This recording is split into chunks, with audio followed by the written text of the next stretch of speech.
데뷔 이래 18년간 음원 수익은 한 푼도 받지 못했다는 이승기와 이미 다 줬다는 소속사 간의 분쟁은 이전에도 숱하게 봐왔습니다.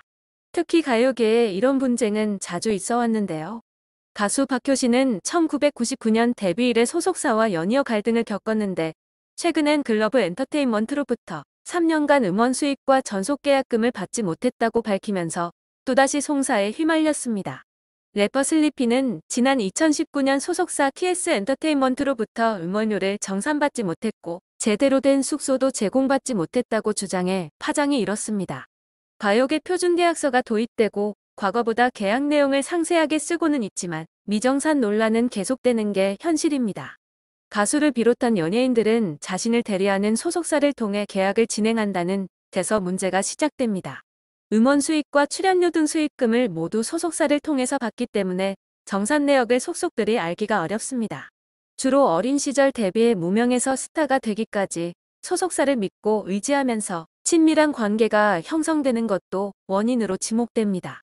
이승기가 18살에 데뷔해 오랜 시간 부당한 대우 속에서 살아온 이유에 대해 가스라이팅이라고 언급한 것도 같은 맥락입니다. 이승기가 인기가 많은 톱스타라는 점도 크게 작용했는데요.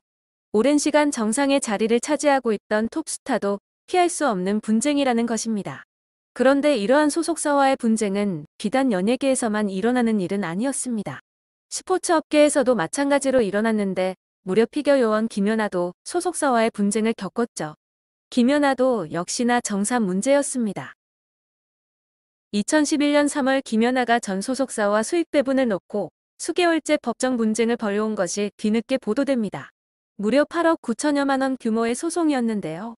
당시 김연아 측은 현대자동차와 국민은행 등 일부 후원사와의 계약에서 김연아가 아이비스포츠로부터 지급받아야 할 9억여 원을 받지 못했다라고 밝혔습니다. 김연아는 지난 2010년 4월 아이비스포츠와 계약을 마친 뒤 신생 매니지먼트사 올드스포츠를 설립했습니다. 올드스포츠는 지금의 소속사이죠. 아이비스포츠는 같은 해 5월 이후 들어온 일부 후원사 수익금 중 김연아의 몫을 지급해야 하지만 받지 못했다는 게 김연아 측 주장인데요. 김연아 측은 2010년 8월 아이비스포츠에 2차례 내용 증명을 보냈고 같은 해 11월에는 법원에 수익 배분금 청구 소송을 신청했습니다.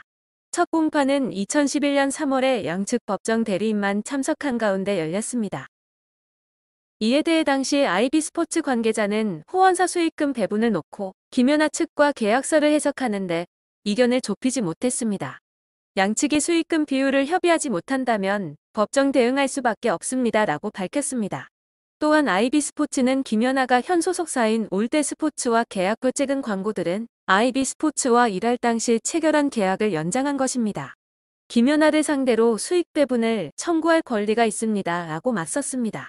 하지만 결국 이듬해 전 소속사와의 법정 분쟁은 김연아의 승소에 가까운 조정으로 마무리됩니다. 당시 법원은 김연아가 수익금을 돌려달라며 전 소속사 아이비스포츠를 상대로 낸 수익배분금 청구 소송에서 아이비스포츠는 김연아에게 8억 원을 지급하라는 내용의 조정이 성립됐다고 밝혔습니다. 이 같은 액수는 김연아가 소송을 내며 회사 측에 지급을 요구한 금액인 8억 7천여만 원에 거의 육박하는 수준이었습니다. 조정 조항에는 매니지먼트 관련 분쟁을 원만히 종결하기로 합의했음을 확인하고 상호 간 일체에 비방을 하지 않는다. 매니지먼트 계약과 관련된 일체의 민형사상 이의를 제기하지 않는다. 소송 조정 비용은 각자 부담한다 등의 내용도 담겼습니다. 그런데 이후 전 소속사 관계자가 김연아 비방으로 추정되는 글을 SNS에 게재하며 또 한 번 논란이 됩니다. 그는 우유만 마시던 연아가 커피를 마신다라는 광고 문구를 인용한 뒤 운동 그만하려고 그러는 거다, 연예인 하려고 말이다라는 내용의 글을 남긴 것인데요. 이는 당시 김연아가 촬영한 커피 광고를 겨냥하며 작성한 비방글로 추정되었습니다. 이 같은 글에 누리꾼들의 비난이 쏟아지자 전 소속사 관계자는 제 글이 뭔가 오해가 있었던 모양인데 김연아 선수를 비방하려는 뜻은 아니었습니다. 죄송합니다라고 즉각 사과글을 남겼습니다. 그럼에도 비방글을 둘러싼 논란은 쉽게 가시지 않았습니다. 누리꾼들은 이게 비방이 아니면 뭐냐. 해명도 해명답게 해야지. 광고 출연한다고 다 연예인 되는 건가. 연하 양에게 사과하라는 등 목소리를 높였습니다. 결과적으로 김연아는 전 소속사와 완전히 이별한 뒤 현 소속사에서 여전히 활발하게 활동을 이어가고 있습니다. 게다가 현 소속사는 김연아의 어머니가 설립한 회사로 누구보다 김연아의 편에서 김연아를 케어하고 관리하고 있습니다. 그러나 이승기는 현재 홀로 소속사와 맞서 싸우고 있는 것이나 다름없는 상황입니다. 소속 가수 이승기에게는 음원 정산 수익을 제대로 해주지 않으면서 본인은 회사 자금으로 횡령, 배임하는 소속사 대표의 추악한 모습이 드러났습니다. 만행의 꼬리는 길었던 만큼 당연히 밟혔습니다.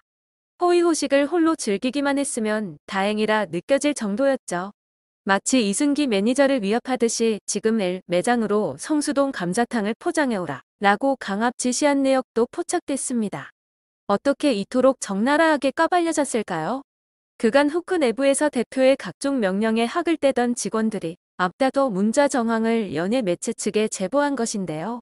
미정산에 관한 회계팀 증언은 물론 법카 내역을 알고 있었던 직원들은 일찍이 SNS를 통해 권 대표의 호화스러운 사생활을 기록 중이었습니다.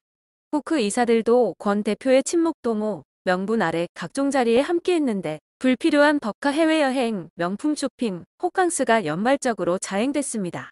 명품 회사 관계자들까지 두 손 두 발을 들었다고. 한국 지사 입장에서야 가장 큰 매출을 일으키는 VVIP 고객을 감사줄 법도 했지만 예외 없이 언론에 권 대표의 사생활을 모두 불었습니다. 오로지 매출 실적으로 평가받는 명품사조차 돈의 흐름이 공명정대하지 않았다고 인정한 격입니다. 모두가 실체를 알게 되었습니다. 권 대표가 국민 연예인으로 불리는 이선희, 이승기를 약 20년간 품에 낀 채 거대 매출을 손에 쥐었고 이를 자신의 지갑으로 옮겼다는 사실을 말이죠. 2004년 데뷔한 이래 이승기가 가수로서 벌어들인 수익은 약 100억 원에 달하는 것으로 집계됐습니다. 연 28억을 법카로 설정하고 대부분을 사치해옹한 권 대표는 그간 회사와 아티스트를 어떤 존재로 생각했을까요? 이에 대해 타 매니지먼트 실장은 업계에서도 이 정도까지 막무가내인 대표는 흔치 않습니다. 톱급 연예인 스케줄은 상상 초월입니다. 이승기 역시 눈코 뜰 새 없이 18년간 일했을 것입니다. 대표가 전속 계약 아래 끊임없이 노동을 하고 있는 아티스트를 자기 종속물로 본 격입니다. 라고 혀를 찼습니다. 반듯한 모범생 스타일이었던 이승기가 이미지 타격을 감안하고라도 지난 세월을 폭로한 데는 분명한 이유가 있습니다. 돈 문제를 차치하고라도 실추된 노동자의 권리와 명예를 찾기 위함입니다. 한 업계 관계자는 일부 기획사들의 갑질 횡포로 연예 기획사 전체가 구시대적인 경영 방식을 취하고 있다는 비난을 피할 수 없게 됐습니다. 연이어 터지는 이 같은 논란이 훗날 연예계에 긍정적 구조 개편을 가져올지는 계속해서 지켜봐야 합니다. 라고 강조했습니다. 이번 일을 계기로 이승기는 물론 부당한 대우를 받고 있는 모든 이들이 더 이상 고통의 시간을 보내지 않길 바라겠습니다.